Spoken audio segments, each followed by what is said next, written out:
Focus news 24/7 खबर एक नजर। कौन सा सुंदर है और कौन सा पवित्र है और कौन सा शुद्ध है। बोले जो तन पाए भजिए रघुवीर, वही सुंदर है, वही पवित्र है और वही शुद्ध है। कौन सा शरीर? बोले जिस शरीर से, क्योंकि कागभूषण जी महाराज यही कह रहे हैं, चाहे जिस योनि में चले जाओ और उस योनि में शरीर को पाने के बाद भी यदि मन की चित्त की वृत्ति भगवान से जुड़ी रहे, वही सुंदर है, वही शुद्ध है, वही पवित्र है, वही फलीभूत है। कि अच्छा वो वाला है कि अब शंकर जी के ऊपर से चढ़ी हुई बेल पत्ती को खा ले, चीज को खा ले और हम सुंदर बन जाए, सौभाग्यशाली बन जाए, परम भाग्यशाली। गलत। महाराज देवाधिदेव महादेव के ऊपर की चढ़ी हुई किसी चीज को खाना ही नहीं चाहिए। शास्त्र कहता है अपराध को मोल मत लो। सोई पावन, कौन सा है? बोले सोई पावन सोई और सौभाग्यशाली। तब हम जाकर के नारायण की उस भूरी भूरी प्रशंसा के गुणों को जो हमने सुना है और उस भूरी भूरी प्रशंसा को जब हम अपने मन के चित्त की वृत्ति में लाए, तब तो सुंदर है। पहली बात तो कथा सुनने का अधिकारी, कथा सुनने कब मिल सकती है? देवाधिदेव महादेव मोहर लगा रहे हैं, कथा उसे ही सुनने का सौभाग्य है। देवी हर किसी को कथा सुनने का सौभाग्य नहीं है। और महाराज भगवान शंकर कह रहे हैं, देवी राम में कथा की और वे अधिकारी कौन? बोले जिनका सत्संगत अति प्यारी। भगवान की कथा का वही अधिकारी है जिनके घर में रामचरित मानस का 2 दोहा का पाठ प्रतिदिन होता है। और नहीं तो कितनों पोस्टर चिपका देना, कितनों होर्डिंग बोर्डिंग लगवा देना। हम तो कह देते हैं काहे को खर्चा करते हो फालतू का, ये होर्डिंग बोर्डिंग वो पोस्टर मत चिपकाओ। कितना भी अनाउंस करा देना कि आज महाराज देवढ़ी की पावन भूमि में भगवान का सुंदर सुंदर कथा का रसपान करने का सौभाग्य मिलने वाला है। और जिसको ऊपर वाला कृपा करेगा तब ना पंडाल के भीतर आएगा। और अगर पंडाल के भीतर आ भी गया तो कथा सुनने से वंचित हो जाएगा, गारंटी से। अगर आ भी गया कौन वंचित रहेगा? बोले जैसे जबरदस्ती घर से लाया जाएगा, और जो अपने ही मन से आएगा तो वो तो कथा सुनने का अधिकारी है देवी। और जैसे जबरदस्ती पंच किया जाएगा, बार बार की कथा सुनाओ बहुत अच्छी हो रही है, वो कथा सुनने से वंचित हो जाएगा। छोटो मोटो की बात छोड़ो, बाबा तुलसीदास जी महाराज के बड़े बड़े लाइन में लगे हैं। और बड़े बड़े कौन है? बोले महाराज शंकर जी के साथ में जगदम्बा माता सती कथा सुनने गई, सुन पाई? बोले ना, क्यों नहीं सुन पाई? बोले यही तो भगवान कहते होई है सोई, होई है सोई जो और राम रच रखा, होई है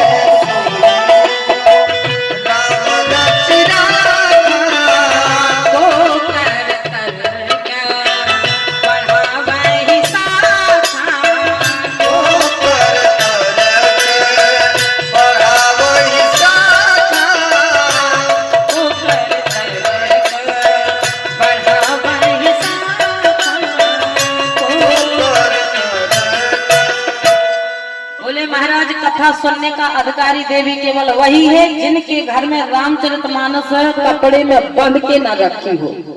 अच्छा बंध ही रखी होगी तो उसको आरती करोगे, उसको इलायची दाना का प्रसाद लगाओगे। जिनके घर में रामचरितमानस का 2 दोहा पाठ होता हो, उसी घर की रामचरितमानस में प्रसाद लग सकता है और उसी घर की रामचरितमानस की पूजा हो सकती है। और नहीं तो हमारा बहुत लोगों के यहाँ देखिए धूल चढ़ी है, धूल उस ग्रंथ के ऊपर छोड़ी ही नहीं जाती है। वहीं से जल का छींटा मारा और वहीं से प्रसाद और आरती दिखाई, ऐसे ही। अच्छा हम लोगों को दिखा करके भोजन की थाली लौटा दी जाए, पेट भर जाएगा। और भगवान क्या कहते हैं? प्रेम का भूखा हूँ मैं और प्रेम ही एक सार है। और प्रेम से मुझको भजो तो भव से बेड़ा पार है। प्रेम से मुझको भजो तो भव से बेड़ा पार है। बाबा गोस्वामी महाराज कहते हैं, आइए एक ऐसे पात्र की चर्चा करें जो कागभूषण जी महाराज कह रहे कि शरीर कौन सा सुंदर है, कौन सा पवित्र है, कौन सा सौभाग्यशाली है। यानी आनंद कंद हमारे राघवेंद्र सरकार पूरी रामचरितमानस में देख लेना कि भगवान का ना तो कोई मित्र अयोध्या में बना, मित्र यानी कोई मित्र अयोध्या में नहीं, और ना कोई मित्र हमारे राघव जी का जनकपुरी में है, मिथिला में भी नहीं है कोई मित्र। लेकिन धन्य को हमारे राघव जी को कि मित्र बना तो कहाँ बना, बोले चित्रकूट की पावन भूमि में अब दोस्ती हो रही है, अब मित्रता बनाई जा रही है। और जैसे ही महाराज चित्रकूट की भूमि में मैंने पूछा बाबा संत तुलसीदास जी महाराज से, तो जरा मित्र का नाम बताओ। बोले महाराज वो मित्र है जो स्वयं अपने मुंह से कह रहा है, मैं जन सहायता और नीचे परिवार। कितना नीच बाबा तुलसीदास जी महाराज पंक्ति लिख रहे हैं। बोले बड़े वशिष्ठ सम और को जग नाही, और यही सामने पाता नीचे को नाही। तो ऐसा मित्र मिला भगवान को।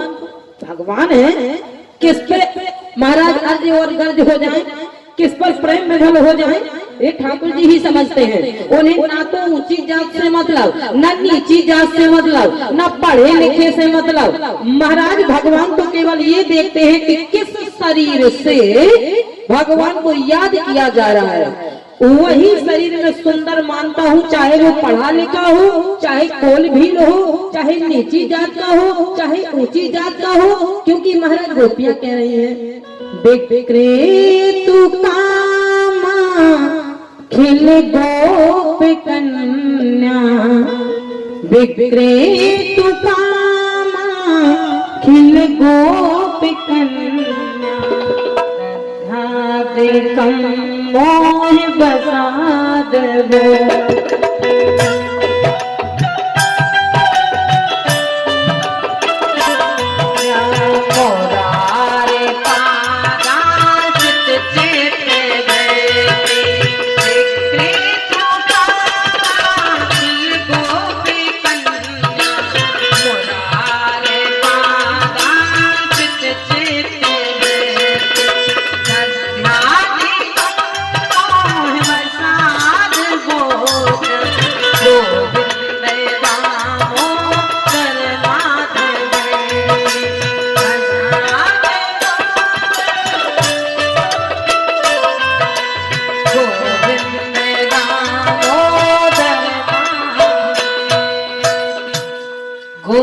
दामोदर माधव, यानी मन की चित्त की वृत्ति जब नारायण के चरणों में चली जाए, भगवान कहते हैं वही सुंदर है, वही पवित्र है।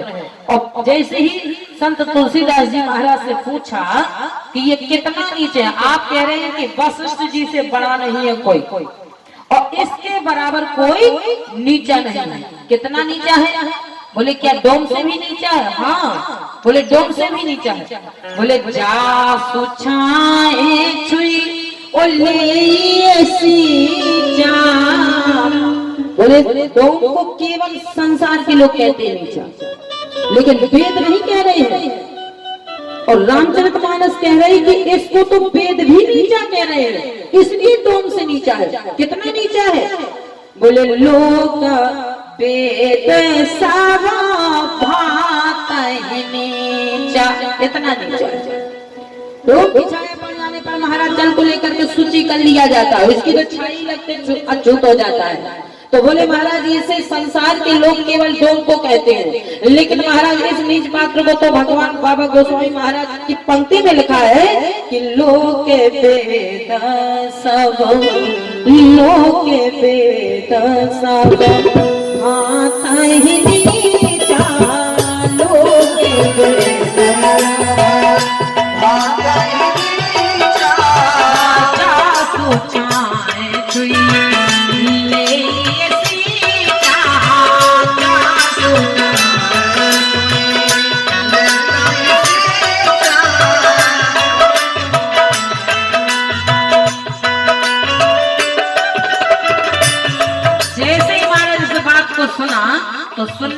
के माथे से पसीना आ गया। क्या बात करते हो महाराज, आप कह रहे हैं कि ये इतना नीचा है कि महाराज डोम से भी नीचा है। डोम को संसार के लोग कहते हैं और इसे लोक वेद भी कहते हैं। एक बात बताओ, अच्छा मैंने तो अपने कानों में सुना है कि जिस पात्र को तुम नीच कह रहे हो उस पात्र को हमारे संत श्री भरत जी महाराज ने गले से लगाया। और कैसे लगाया है?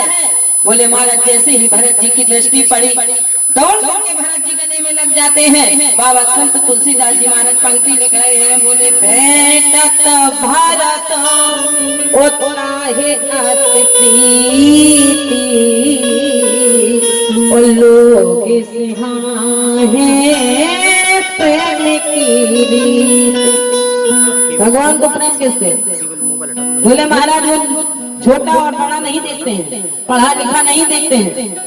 बोले इन्हें तो संत श्री भरत जी ने गले से लगाया है। अरे बोले एक बात है ना, भरत जी ने तो गले से तब लगाया है, यह तो राम, भरत जी से पहले राम, यह तो राम लाए और दीना, यह तो राम लाए और दीना, बोले समेत जग पावन कीना, बोले समेत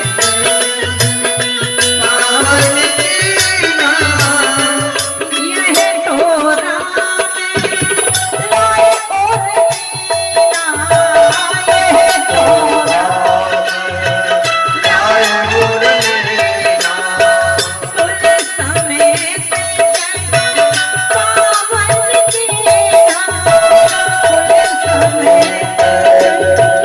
पावन कीना, यह तो राम लाए और दीना, बोले समेत जग पावन कीना, बोले महाराज जो राम से जुड़ जाता है वो अपने आप पवित्र हो जाता है। यानी राम से जो जुड़ गया फिर वो ना अछूता ना अपवित्र ना अशुद्ध, जिसे भगवान ने ही स्वीकार कर लिया है। जा पर कृपा राम के होई, ता पर कृपा करे सब कोई। जैसे ही महाराज ये चर्चा चली कि सोई पावन सोई सुभग शरीरा और जो तन पाए भजिए रघुबीरा, वही सुंदर सुंदर, वही शरीर सुंदर है, वही पवित्र है और वही शुभ है महाराज। लेकिन जैसे ही कहा उनको मित्र भगवान के आज पहली बार मित्र बने हैं और वो भी चित्रकूट की धरती पर, और वो भी महाराज कोल भी नहीं तो ना तो अयोध्या में अभी कोई मित्र बना और ना ही महाराज मिथिला में उनका कोई मित्र बना। जैसे ही बाबा संत तुलसीदास जी महाराज कह रहे हैं कि आज उसी गंगा के किनारे भगवान खड़े हैं और खड़े होकर के महाराज जैसे ही कहा, बोले मांगी नाव न के बट आना और कहा ही तुम्हार मरम मैं जाना। और जैसे ही महाराज हमने सुना है कि मांगी नाव न केवट आना, भगवान ने नाव को नहीं मंगाया, भगवान ने नाव मांगी और केवट नहीं आ रहा, ऐसा नहीं है। भगवान ने नाव नहीं मांगी और केवट आ गया। और ऐसे ना मानना तो ऐसे मान लो, कभी जाना गंगा किनारे आप सीढ़ी नहीं उतर पाएंगे और आपको देख के ही नाव वाला नाव दौड़ करके ले आएगा। कहिए बीज धार में जाना है, संगम स्नान करना है, चलिए नाव में बैठिए, 7-8 लोग आ जाएंगे, वो कहेगा बाबूजी मेरी नाव में बैठिए। कहाँ नाव मांगी हमने और नाव तो दौड़ करके किनारे आ गई। तो बाबा कहते मांगी नाव ना, भगवान ने मांगी नहीं है, लेकिन केवट आना। समस्या बस यहाँ हो गई, कही तुम्हारा मरम में जाना।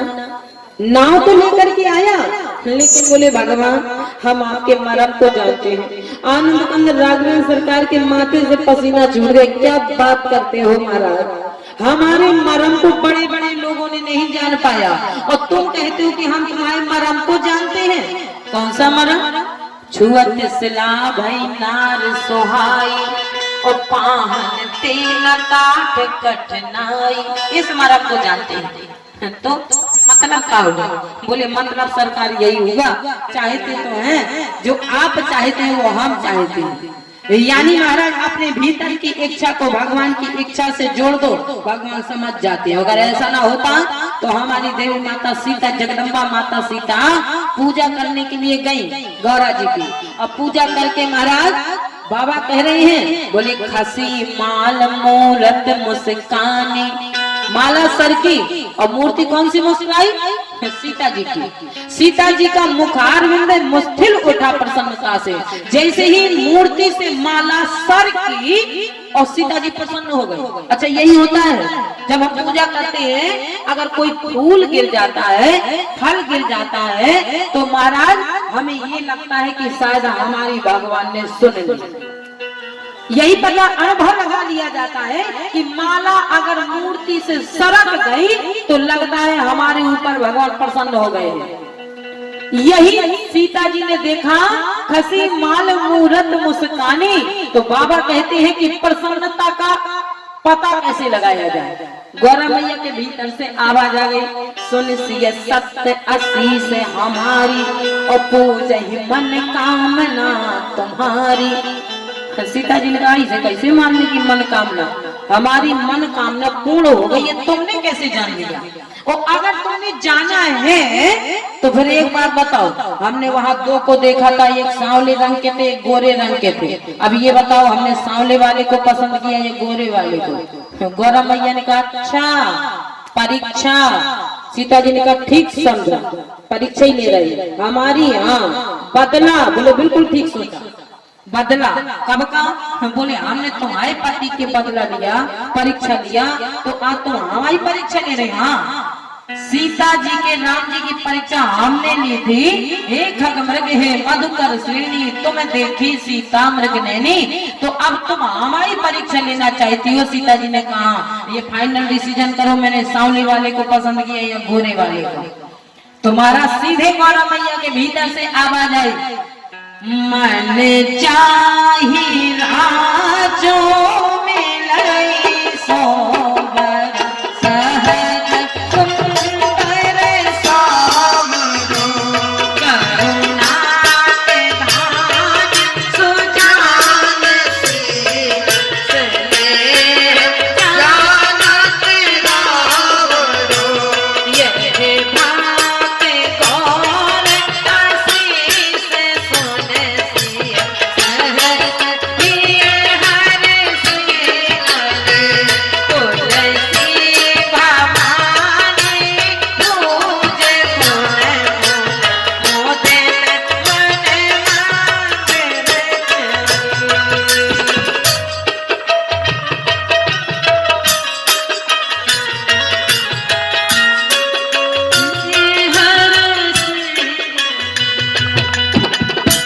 बोले महाराज तो हमारे मन की चित्त की वृत्ति भीतर की चाहे से भगवान से जुड़ेगी, तब हमें हमारा शरीर हमारे लायक का फल प्राप्त हमें मिलेगा।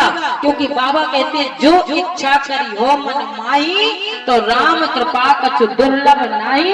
और जिस शरीर से भगवान का भजन हो रहा हो, जिस शरीर से भगवान के याद हो रहा हो, जिस शरीर से मन की चित्त की वृत्ति नारायण के चरणों से जुड़ी हो, तब तो सुंदर है। और नहीं तो महाराज कितना सुंदर हो, कथा सुनने से भी भगवान उसे वंचित कर देते हैं। महाराज माता सती कथा सुनने से वंचित हुई, पंडाल में बैठी हैं, कथा हो रही है लेकिन कथा नहीं सुन पाई। कथा तो शंभू ने सुनी थी, शंकर जी ने सुनी, और जिसने सुनी वही आनंद में है, और जो वंचित हो गया, बाबा तो कहते हैं परिवार में एक परिवार चला जा रहा है, एक झंझट में उलझा, एक आनंद में उलझा। आनंद में वही उलझता है जो भगवान को अपने पार्टनरशिप बना करके चलता है, पग पग पर जगह जगह पर। कैसे?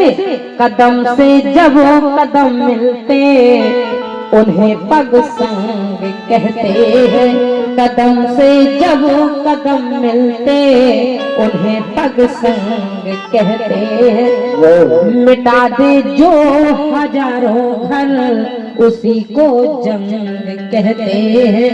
मिटा दे जो हजारों घर उसी को जंग कहते हैं।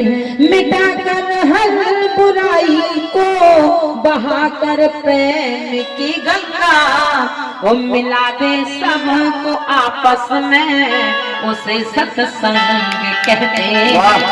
मिला दे सबको आपस में उसे सत्संग कहते हैं।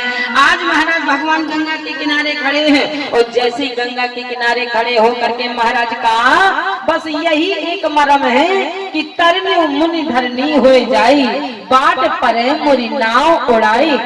मैं चाहता हूँ जो आप चाहते हैं वही मैं चाह रहा हूँ। समस्या केवल इतनी है कि यह प्रतिपालो ओ सब परिवारों ओ नहीं जानो कछो और कबारू।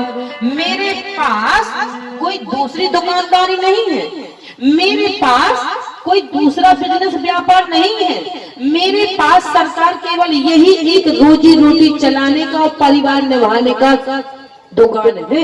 इसके अलावा मेरे पास कोई दूसरी दुकानदारी है ही नहीं। तो भगवान ने कहा कहना क्या चाहते हो? बोले बस सरकार समझ जाओ। तो अभी समस्या ये है कि कहीं आपके चरण की रज इस मेरी नाव में लग गई तो ये नाव चली जाएगी और रोजी रोटी चली जाएगी, मेरे परिवार का क्या होगा? समस्या ये है। तो भगवान ने कहा इसका उपाय नहीं है कोई? बोले उपाय तो है, करेंगे? बोले बिल्कुल। तो बोले महाराज क्या उपाय है? बोले उपाय ये है कि यदि आप अपने चरणों को धुलवा लें तब तो नाव में बैठ सकते हैं, और अगर चरणों को नहीं धुलवा रहे हैं तो सरकार फिर मैं अपनी दुकानदारी समाप्त नहीं करूंगा। आप पार हो और चाहे ना हो। अब राम जी खड़े और केवट भी खड़ा। भगवान सोच रहे हमारे पैरों को धोएगा, नाव में बैठाएगा, लेकिन कहाँ महाराज बहुत देर हो गई। तो बोले भैया अब क्या बात है, जब समस्या का समाधान हो गया है तो काहे खड़े हो?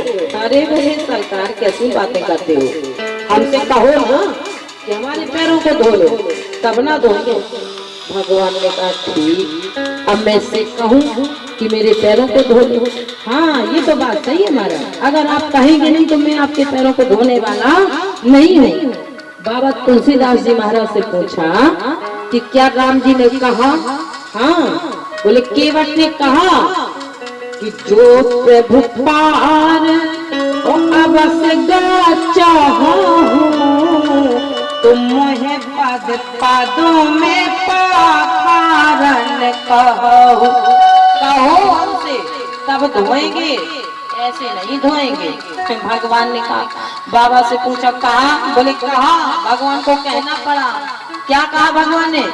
राम रजायसु मिली आदेश। भगवान ने कहा ला भैया और धोले हमारे पैरों को, जो आदेश मिला। राम रजायसु केवट पावा तो पानी भागा केवट। झांसी के जो राम जी का आदेश मिला तो केवट ने भागना शुरू किया। और संत तुलसीदास जी महाराज पंक्ति लिख रहे हैं, पानी कठौता भरी ले आवा। जैसे ही आज्ञा मिली केवट राम रजाय पावा और पानी कठौता भरी ले आवा। जैसे ही आवा तो पूछा कहाँ जावा? राम जी ने कहा भैया तू कहाँ गया था? तो बोले पानी लेने। तब ना आवा लिखा बाबा तुलसीदास जी महाराज ने। संत तुलसीदास जी महाराज से पूछा आपने जावा क्यों नहीं लिखा और आवा क्यों लिख दिया? तो बोले आवा जल्दी में कलम सरक गई, और नहीं तो अब अपना अपना मन लगा लो, दिमाग लगा लो कि अगर कोई आ रहा है तो कहीं गया है ना। तो बोले कहाँ गया था? तो बोले घर का पानी लेने गया था। राम जी से बातचीत हुई, राम जी ने कहा कहाँ गए थे? बोले पानी लेने। क्या बात करते हो? है गंगा, है तो है यहाँ, इसी गंगा ही में धोने था। बेकार कितने दूर भाग करके गया। तो बोले महाराज जैसे ही कहा तो केवट ने कहा सरकार एक बात बताइए, आपका चरणों तक धुलाया था, मैंने सोचा झूठे गंगा जल से न धो, शुद्ध पानी लाऊं घर से। लक्ष्मण जी ने कहा ठीक, अच्छा संवाद चल रहा है, क्या बात है। और महाराज आनंदमंद राघवेंद्र सरकार मुस्कुराते जा रहे हैं उसकी आवाज को सुन करके। देह से करुणा चितय जान की लखन तन। लक्ष्मण जी ने आओ देखा ना ताव देखा, लाल लाल आंख करके क्या बात करते हो भैया, छोटे छोटे लोगों के मुंह लग जाते हो, छोटे छोटे लोगों की बातें सुनने लगते हो। और आप बताओ, ये कह रहा है कि महाराज मैं शुद्ध पानी लेने गया था, ये करने गया था, और आप भी पता नहीं कैसे भैया इनकी चर्चाओं में पड़ जाते हो। जैसे ही महाराज केवट ने कहा, बोले सरकार बस इसीलिए गया था। अच्छा ऐसे ना मानो तो ऐसे मान लो, गंगा के जल को गंगा जल कहा जाता है और घर के जल को पानी कहा जाता है। और बाबा लिख रहे हैं पानी कठोता भरी नैयावा केवट राम रजायस पावा। और जो पानी लेकर के आया भगवान के चरणों को धोना शुरू किया, अति आनंद उमंग अनुरागा चरण सरोज पखानन लागा। बड़े आनंद के साथ भगवान के चरणों को धोना शुरू किया और ऊपर से फूलों की वर्षा होने लगी। बरस सुमन सुर सकल सिहाही यही सम पुण्य कुंज को नाही। जैसे ही सुनने वाले ने सुना तो माथे से पसीना छूट गया। अच्छा ये बताओ बाबा कि तुम पहले सही बोल रहे थे कि अब सही बोल रहे हो? कब? बोले पहले तो तुमने कहा था यही सामने पट नीचे को नहीं, और अब कह रहे यही सम पुण्य कुंज को नहीं। पहले कह रहे थे कि इसके मुकाबले कोई नीच नहीं है, और अब कह रहे कि इसके बराबर कोई पुण्यात्मा नहीं। संत तुलसीदास जी महाराज ने कहा भैया मैं पहले भी सही बोल रहा था और अब भी सही बोल रहा हूँ। अगर मैंने पहले कहा था कि यही समझने पर नीच को नहीं, तो महाराज इसलिए कि केवल अपने मुंह से कह रहे, निषाद अपने मुंह से कह रहा है कि मैं जन सहित नीच परिवार। और अगर अब मैंने कह दिया है कि यही समय पुण्य पुंज को नहीं, क्योंकि यही घटना एक और घटी है। महाराज जब जयंत ने भागना शुरू किया तो जयंत के भागते भागते महाराज का ही नाम नहीं आया। कब तक? बोले जब तक नहीं आया जब तक वो प्राणी या तो भगवंत से न जुड़ जाए और या फिर किसी संत से न जुड़ जाए। जब उसे या तो संत के चरण में झुकना मिल जाए, या तो संत के चरण को आसरा मिल जाए, और या फिर महाराज भगवंत के चरणों का आसरा मिल जाए। अगर वो भगवान से जुड़ गया या संत से जुड़ गया तो तुलसीदास जी महाराज कह रहे फिर मैं अपनी रामचरितमानस में नाम ओपन कर देता हूँ, और नहीं तो तब तक मैं नाम नहीं लिखता हूँ जब तक संत और भगवंत की कृपा नहीं होती है। तब ना कहा है जा पर कृपा राम के होई। तो महाराज जैसे ही भागना शुरू किया तो हमारे आनंद कंद राघव जी ने कहा नारद अब तुम चले जाओ। वाह सरकार, हथियार आप प्रयोग करते हैं, अब बचाने मैं जाऊं? फिर राम जी ने कहा बस यही तो बात है, भगवान कभी किसी के सामने नहीं आते हैं कि बताओ कौन सी समस्या है। वो तो कोई ना कोई किसी ना किसी को निमित्त बना करके तुम्हारे सामने पहुंचा देते हैं, और निमित्त बना करके जब भेजते हैं तो उसी को लोग भगवान कहने लगते हैं सामने वाले को। कभी महाराज कोई ऐसी घटना घटती है कि आते आते गिरते गिरते गिरने वाले को सामने वाला कोई जब साध लेता है तो फिर वो क्या कहता है, आज तुम ना होते तो आज हम ना होते, आज मेरे जीवन के लिए तुम भगवान हो गए, और नहीं तो इस ट्रक के नीचे कुचल करके चटनी पिस जाती। तुम्हारी वजह से आज तुमने मुझे बचा लिया। तो भगवान कहते हैं नारद मैं तो किसी के दरवाजे नहीं जाता हूँ, लेकिन मैं किसी न किसी को निमित्त बना करके भेज देता हूँ। जिसकी मन की चित्त की वृत्ति मेरे चारों से जुड़ी होती है वही शरीर पवित्र होता है। सोई पावन सोई शुभ के शरीरा, कौन जो तन पाए भजिए रघुबीरा।